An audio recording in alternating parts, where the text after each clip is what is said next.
Hey guys, it's Jonathan here from Ribbons and Robots and Set Sail, and this week's video blog is going to be on a topic which we get asked about quite a lot, and that is how do you get started recording your own music? We live in a day and age right now where you don't need thousands of pounds on a huge recording studio to record your own music, and for those of you who know our journey with the band Ribbons and Robots, the first two albums were all recorded in my room right here, and I still record my solo EPs like the Seasons projects, all done right here in my room. So we're going to be talking about this topic as a kind of discussion with two of our friends. Firstly, Dan Stirling, who mixed and mastered and helped produce a bunch of the Ribbons and Robots albums like All Things New, The Eternal Sun, Still Volume 1, and he produces albums for all kinds of people nowadays. But he studied at the School of Sound Recording in Manchester, and his techie recording knowledge is just amazing, so he's going to have a lot to share on that. And also our friend Philip Shibata, who's just come over from Germany. He's just gone full-time in music ministry, and he's coming over to spend a few days with us and learn about this actual process. He has songs now and is beginning to record them, and is coming to learn a little bit about how we do that. Now, before we jump into this discussion, I want to open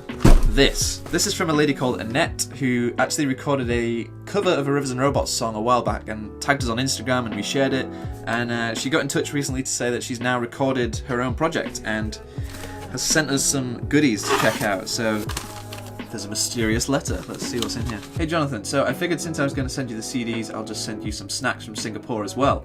Here's a quick lowdown on everything in the box. Salted egg yolk potato chips.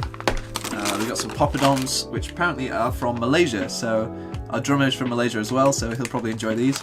We've got a robot tea strainer, very appropriate for Ribbons and Robots, I like it. We've got some sesame cookies, noodle snacks, and here's the actual product. All Our Achilles Heels by Annette. This EP is out on Spotify and all kinds of places online, so make sure you go check it out. This is a genuinely great EP, and I'm not just saying that because we got sent a load of food, although that does help. If anyone else wants to send us their music or food or both, you're very welcome to do that. So here it is. Nice design, love the artwork. Annette, thank you so much for sending us your EP and for all this food. This is amazing. But before I waste too much time, let's jump into this discussion on how to record music at home.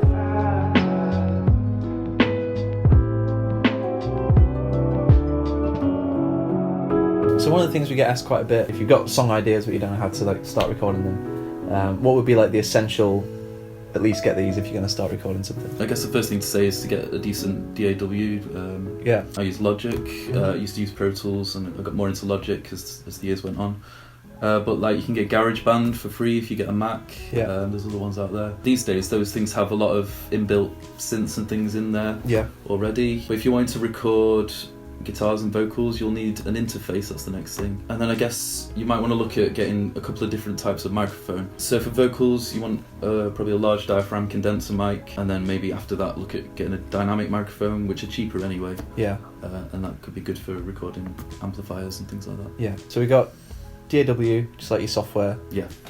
So I use Ableton, which is kind of quite it's the best. It's definitely good for electronics. But I've seen you using Logic and stuff, and it seems very probably better, I would say, for actually recording stuff, particularly band. I think Pro Tools and Logic are good. Good for, because it's got that linear thing, hasn't it? Because Ableton still foxes me slightly because it's all loops. You can build up loops and arrange them. Whereas I like the left to right thing, which I think is probably more of a guitarist approach to recording. But then Ableton works well live. That's the other little bonus that I like. So you could produce a track and then put it into loops and arrangement view, and take your laptop and just play it live, and it works really well.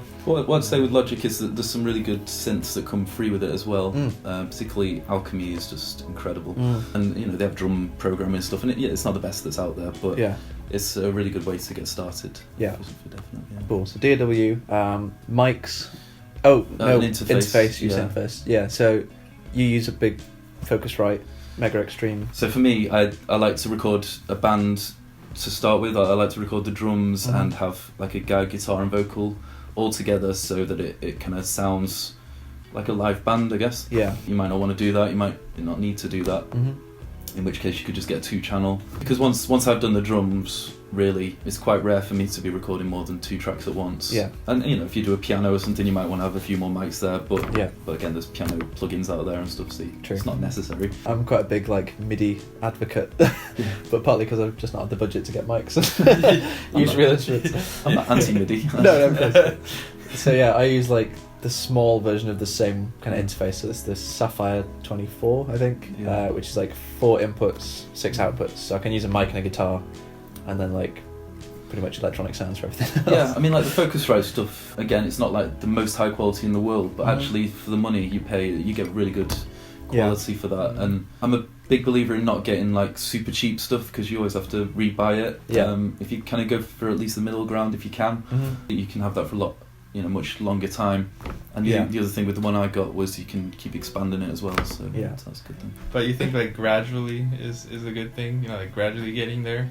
Yeah, definitely. I still, even at this point now, I'll finish a project and I'll just think, what if I could just get one thing that would have made that better, what would it have been? And sometimes that's buying gear like a microphone or a plug-in. Sometimes it's just like learning how to do a certain thing a bit better. If you think too far ahead and you start thinking, I can't make a good record because I don't have a Neve console and all that kind of stuff, that's, you're not going to be able to steward what God's already given you. And I think that's a really important thing, to just recognise what the resources that you've been given and use those to the best that you can. And then just progressively, invest in that. I think even for me as a beginner, and also recording myself using GarageBand, I think I have that fear of like what Casey said, like if you're looking for quality, then you gotta get other quality, if you're getting a guitar, you get a nice Fender Stratocaster, America, then you gotta get a nice amp, but then before that you gotta get a nice cable and everything, and it's like, I think for me too, like, or maybe for others too, it's like where to start, and if it is worth investing and I don't have money, like how do you invest first? Exactly, like what is the one thing that should be like the go-to thing first? Well, I guess the things we've been talking about, like you have to have some sort of interface to get into the computer, you have to have some sort of mic, so then it's a case of getting, if you like SE or Rode make fairly reasonable mics for the price. Focusrite make fairly reasonable interfaces, and then from there, you just start listening and thinking, why doesn't my record sound like someone else's? But sometimes you can have the best gear in the world, but if your song's no good, then That's true. That is true. You have a perfectly recorded bad song. I always try and tell people to try and make something available, even if it's literally, I'm going to sit down with a guitar and film a video on my iPhone and just put it on YouTube somewhere. You're at least sharing the song, and people get to hear what you're doing, and then as things are building and developing, then you're like, okay, now I can start recording this, and now the next album I can get more gear and do this kind of stuff. The comparison thing as well, like you got to be careful comparing yourself to other people, because that can be really disheartening. But comparing yourself to how you were yesterday, how you were last year, that can be really encouraging to see how you're progressing. And then microphones, is it the difference between a condenser and a dynamic or something like that? So dynamic mics are really good at picking up like high sound pressure things, so you can put it in front of a guitar amplifier, no problem. You put it on a snare drum and it'll handle those loud frequencies. Condenser microphones, I guess, would be a bit more detailed sounding, and they pick up like a wider range of sound. They're more sensitive. This is quite a large diaphragm dynamic microphone that you could use on kick drums or floor tom or bass guitar amp. This is an SM57. This is really good on electric guitar amplifiers. It's also just used in studios all around the world on snare drums as well. Then you've also got condenser microphones. So again, you can have small diaphragm condenser mics like the AKG 451. They're quite good at picking up the high-end stuff, but not so good at picking up the low-end. So you might want to use that on an acoustic guitar if it's part of a full band arrangement. So as well as small diaphragm condenser microphones, you can also get large diaphragm condenser microphones, such as the Slate VMS. And large diaphragm condensers are good at picking up the full range of frequencies. So if you were doing an acoustic guitar, for instance, and it was an acoustic track, you might want to use a large diaphragm condenser. That kind of works in a similar way to the small diaphragm condenser. So that's a little discussion on gear for recording music. Hope you guys found that helpful, and in the next video we're going to chat about the process of recording music, and once you've kind of got the gear, how do you actually use it and go about recording things. So thank you guys for watching. Thank you to Dan and Philip, and we'll see you next Friday, probably 8 PM. Bye.